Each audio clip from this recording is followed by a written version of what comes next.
Hello à toutes et à tous, on se retrouve pour un nouvel épisode de Vide ton sac. À l'honneur de cette saison, nos super bénévoles partout en France. On revient ensemble sur leurs engagements, les challenges rencontrés, les amitiés nouées et leurs meilleurs souvenirs dans l'assaut. Pour découvrir les coulisses du bénévolat chez Nightline, c'est par ici. Bonne écoute. Salut, est-ce que tu peux te présenter, s'il te plaît, nous dire d'où tu viens et ce que tu fais en dehors de ton engagement chez Nightline? Moi, je m'appelle Angèle, je suis en 2e année de droit à Lille. Et c'est assez cool parce que de base, je venais pas d'ici et j'ai découvert une véritable ville assez étudiante et ça m'a beaucoup plu. Du coup, tu as découvert Nightline à Lille. En fait, proche d'un des amphis où j'ai été, dans les toilettes, il y avait une affiche placardée du coup de Nightline. Et je sais pas, j'ai trouvé ça super intéressant. J'ai cherché sur Instagram et j'ai vu que c'était tout un univers assez intéressant. Et j'ai vu même que Nightline recrutait. Alors c'est comme ça que je me suis lancée dans l'aventure. D'accord. Et ça, c'était quand du coup? En février 2024. Donc là, ça fait un peu moins d'un an que tu es bénévole à Nightline. Absolument, ouais. Tu as vu le compte Instagram. Qu'est-ce qui t'a donné envie de postuler pour devenir bénévole en voyant les contenus? Je pense que ce qui m'a le plus attiré, en fait, déjà c'est bizarre, mais je trouve que l'Instagram il est assez esthétique, donc déjà ça m'a beaucoup attiré. Ensuite, en fait, c'était la manière dont la mission était décrite, c'est-à-dire, moi j'ai bien aimé le principe de par les étudiants pour les étudiants. Et si je fais du droit, c'est pas par hasard, j'ai toujours voulu aider un petit peu les gens qui sont autour de moi, et là, si je pouvais directement aider les étudiants, c'était vraiment, c'est juste du plus, parce que ça me permettait, pendant mes études où je n'étais et ne faisais vraiment rien en soi pour la collectivité, là, de faire quelque chose d'utile. Et c'est ce que je pense encore aujourd'hui. Justement, qu'est-ce qui te fait te sentir utile dans ton bénévolat à Nightline? Alors, je me sens utile véritablement quand quelqu'un qui appelle, qui était pas très bien à la fin, me dit merci. Ça me fait vraiment chaud au cœur et là je me sens utile. Et également dans les autres bénévoles, en fait, quand ils font des sourires ou quand on se demande est-ce que tu vas bien, etc. pendant des moments de la permanence ou même sans, en fait, je me sens utile parce que j'ai l'impression de donner du baume au cœur aux gens. Si tu repenses à ton premier jour en tant que bénévole, est-ce que tu t'en rappelles et comment c'était? Alors le premier jour en tant que bénévole, je me souviens du coup d'avoir passé évidemment les qualifications. C'était assez rigolo quand même. Moi je l'ai vraiment vécu comme un type d'examen, donc j'avoue que j'étais un peu stressée, etc. Mais c'était nécessaire. Et après ça, j'ai été accueillie par l'équipe de bénévoles. On avait été fêter ça. Ça, j'ai adoré. Je me suis tout de suite sentie entourée. Véritablement. Et ma première permanence, oui, je crois que je m'en souviendrai encore longtemps. Le sentiment, en fait, d'être un peu un super-héros de la nuit, j'ai trouvé ça génial. Et puis être soi-même entouré par les autres, ça aussi, ça c'était un super sentiment. Alors, décris-nous un peu comment ça se passe, une permanence d'écoutants ou d'écoutantes chez Nightline. Qu'est-ce que c'est une soirée typique pour toi en tant que bénévole? Alors, une soirée typique, je dirais déjà, c'est galérer pour arriver à l'heure. Ça, c'est personnel, mais j'ai du mal. C'est d'abord commencer par retrouver tout le monde, dire bonjour, soit retrouver, soit découvrir de nouveaux bénévoles à chaque fois. Ça, c'est vraiment intéressant.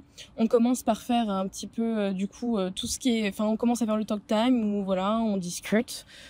Comment ça va aujourd'hui, qu'est-ce que tu veux, qu'est-ce que tu attends de la permanence plutôt que qu'est-ce que tu veux. Mais ça c'est agréable parce que ça met une comfort zone. Ensuite, on commence à prendre les premiers appels, les premiers chats, etc. Et puis ça s'enchaîne. Il y a le snack time qui est très important. Il y a ces moments d'échange juste après. Il y a l'ID après qu'on ait terminé, etc. Après qu'on ait terminé du coup toutes les prises d'appel, etc. On passe une très bonne soirée parce qu'on se sent utile quoi qu'il arrive. Est-ce que depuis que tu es bénévole, tu as l'impression d'avoir appris des choses sur toi-même? Oui, vraiment oui. Je crois que il y a un truc que j'ai jamais su faire. Attention, on part pas dans une partie trauma, etc. Mais juste, il y a un truc que j'ai jamais su faire, c'est dire non. J'avais très peu, j'ai très peu eu l'habitude de dire non à quelqu'un sur des sujets importants ou pas, hein, voilà. Et en fait, le fait de devoir, de ne pas pouvoir prendre d'appel de temps en temps parce que, voilà, c'est des sujets qui sont trop compliqués, c'est un moment qui correspond pas, et cetera. Enfin, en fait, apprendre ses limites, ça a été énormément bénéfique pour moi et se rendre compte qu'on peut pas sauver tout le monde. C'est bizarre à dire, hein, mais ça a été beaucoup ça. Se rendre compte qu'on a ses propres limites et que pour aider les autres, il faut déjà s'aider soi-même. Donc chez Nightline, vous apprenez à écouter les autres, mais aussi à vous écouter vous-même. C'est ça que tu veux dire? C'est ça, parce que voilà, c'est ça, pour aider qui que ce soit, il faut d'abord prendre soin de soi, faut se mettre dans des conditions avant la permanence, voilà, enfin, c'est un discours interne, est-ce que je vais bien, est-ce que je me sens prêt à faire cette permanence? Ok. Après, c'est tout le temps des discours internes pendant la permanence. Est-ce que ça, c'est un sujet avec lequel je suis à l'aise? Est-ce que les propos sont adéquats selon moi? Est-ce que je peux encaisser ça encore? Est-ce que je dois m'arrêter? Ce genre de choses. Non, vraiment, on apprend à prendre soin de soi. C'est une association sur la santé mentale des autres, mais principalement de soi. Tu nous as dit que tu avais appris des choses sur toi-même en étant bénévole à Nightline. Est-ce qu'il y a quelque chose aussi sur la perception de la santé mentale qui a changé pour toi? Ah oui, ça par contre totalement. Je vais dire que, alors je me considère pas comme quelqu'un d'ignorant, mais je vais dire que j'étais sincèrement très peu éduquée sur le sujet de la santé mentale. C'était un truc que je ne connaissais pas bien, je ne dénigrais pas pour autant, mais ça me semblait pas plus important que ça. Comme je disais, je savais pas dire non, donc évidemment, moi c'est tant qu'on peut aider, on aide. Et voilà. Et je ne savais pas ce que c'était véritablement que la santé mentale. C'est véritablement en arrivant dans cette association que j'ai été formée un petit peu à prendre soin de soi. Et j'en ai beaucoup plus découvert. Et prendre soin de soi, prendre soin des autres, mais d'une toute autre manière. Parce que avant, je pensais qu'aider les autres, c'était de manière matérielle, beaucoup. Apporter un soutien, etc. Même si le soutien psychologique, c'est intéressant. Mais le fait de ne pas pouvoir donner de conseils à quelqu'un, le fait de ne pas pouvoir dire ce que l'on pense, je pensais sincèrement que ça ne pouvait pas l'aider. Voilà, j'avais une logique un peu fucked up, je sais. Mais je me suis rendu compte que aider quelqu'un, ça pouvait aussi être juste être là. Que la personne elle ait besoin d'une présence et que juste être écoutée, quoi. Et ça, je n'avais jamais réalisé avant de faire ça, quoi. Est-ce que sur la santé mentale, tu avais des clichés ou des idées reçues et est-ce que tu arrives à les déconstruire ou les démystifier maintenant? Je me sens honteuse de dire oui. Je devrais pas, je le sais, parce que je l'ai dit, c'était pas un truc sur lequel j'étais formée, donc en soi, voilà. Mais oui, j'avais des constructions qui étaient déjà préétablies, et je dirais même des préjugés à ce moment-là. La santé mentale, c'était un truc que je l'associais avec c'est trop bizarre, hein, vraiment, mais à quel point j'étais pas formée, hein. Je l'associais avec un petit peu le mouvement Peace and Love, tout ça, rien à voir, mais chercher la paix intérieure, en fait, c'était vraiment ça. Et au final c'est tout à fait nécessaire. Mais oui, j'avais ces a priori là, mais qu'on m'a fait abandonner au final en m'éduquant au sujet.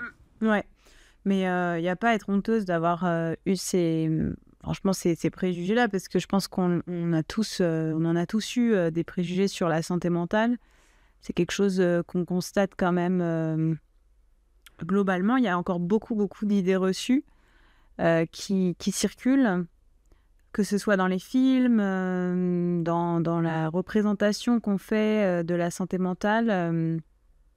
Dans les chansons même, enfin voilà, donc ça prend du temps de tout déconstruire et de briser tous ces tabous aussi. Moi, tu vois, avant de rejoindre Nightline, c'était plutôt la santé mentale. Je pensais que c'était vraiment que les troubles psy, quoi. Donc en fait, si tu n'avais pas un trouble diagnostiqué, en gros, ça te concernait pas, quoi. Donc, c'est pas la vision qu'on a chez Nightline non plus. La santé mentale, c'est l'affaire de tous et de toutes. Et en fait, on en a tous une comme la santé physique, en fait. Alors, tu as dit que tu avais appris à dire non et peut-être à prendre mieux soin de toi depuis que tu as commencé ce bénévolat. Justement, est-ce que tu as des astuces, des rituels un peu à partager? Comment tu prends soin de toi en ce moment? Alors, ben, je vais dire un truc d'un peu personnel, mais pas trop, parce que bon, ça va. Mais récemment, j'ai eu un accident de voiture. Et j'avoue que là, en fait, c'est dans cette épreuve-là, plus un dégât des eaux, mais bon, bref. J'ai eu pas mal d'emmerdes. Oui, Hein. j'ai vu la photo d'ailleurs. Impressionnant, hein. J'ai eu pas mal d'emmerdes cet été. Donc bon, c'est là que je me suis rendu compte que justement, en fait, la santé mentale n'avait pas de césure. Parce que j'avoue que du coup, comme l'été, les permes s'arrêtent, etc., j'avais arrêté un petit peu ma routine. Et c'est là que je me suis rendu compte que c'était pas que, en fait, pour être apte à faire des permanences qu'il fallait véritablement prendre soin de soi. C'était de tout temps. Donc, en effet, la routine que j'ai m'a aidé et m'aide encore à passer outre, en fait, déjà mes réflexes, en fait, par rapport à l'accident et à ce que j'ai pu vivre cet été. Première chose, alors... en général, c'est un truc qui est un peu idiot à faire, mais déjà, je prends soin de ma peau, mais surtout le visage, parce que je sais pas, j'ai l'impression de me laver un petit peu de tout ce que j'ai ruminé dans la journée, en fait. C'est un petit peu comme tout ce que j'ai pu garder en mémoire, tout ce que j'ai overthink, juste je le lave et ça s'en va, quoi. Et ça, déjà, ça m'aide. Et ça, donc, c'est le soir. Et le matin, c'est toutes les mauvaises pensées que j'ai pu avoir, les cauchemars, les trucs comme ça. Ça s'en va, c'est pareil, on commence une nouvelle journée. Donc ça, déjà, c'est un truc d'une santé physique qui passe au mental, inconsciemment. Il y a de ça. Et puis, alors, je suis quelqu'un qui avait l'habitude de se dire des mauvaises choses, de se motiver en se parlant mal. Spoiler alerte, très mauvaise idée. Mais... et donc j'essaye de m'apporter des paroles plus positives, d'essayer de retourner la situation dès que j'ai envie de me dire mais bouge-toi, c'est plutôt bon, ok, repose-toi 2 secondes, mais il va falloir peut-être y retourner, ou non, tu n'es pas moche dans ce pull, il est juste pas à ta taille, enfin ce genre de choses. C'est juste essayer d'avoir une réflexion un peu plus positive. Et puis et puis il y a des fois quand j'ai besoin d'extérioriser, un peu comme une personne qui a besoin d'appeler, eh bien juste je me parle soit à moi-même, soit à mes doudous, enfin je parle à quelqu'un en fait. Et j'ai pas forcément besoin d'avoir quelqu'un en face qui m'écoute, mais juste besoin de sortir. Ça déjà, ça c'est un truc que j'ai commencé à apprendre beaucoup plus et que j'ai fait du coup depuis les emmerdes de cet été, que j'ai recommencé. Et bonne efficacité, j'en ferai pas un tuto, mais c'est sympa. Effectivement, ouais, comme tu disais, sortir les pensées, ou ça peut être en parlant ou en écrivant. Il y a des gens qui écrivent beaucoup le soir, notamment pour décharger les pensées, les ruminations de la journée. Ça peut aider aussi, c'est vrai. En plus de la routine que tu as mise en place et dont tu parlais là, est-ce qu'il y a aussi des chansons ou des podcasts ou des films qui te font du bien? Et est-ce que tu veux nous parler d'un contenu en particulier? Oui. Bon, alors on est d'accord que cette partie est totalement subjective. En termes de podcast, alors ça va pas forcément être sur la santé mentale, ce genre de choses, mais c'est des choses qui me font du bien. Notamment, alors je me suis découvert une passion pour les podcasts secrets d'histoire. Là, juste avant de venir, j'en écoutais un sur le prince Philippe. Ça j'aime bien parce que juste tu penses à autre chose, tu te déconstruis en fait toi-même, tu vois la vie des autres et tu fais ah ouais, c'est pas mal en fait.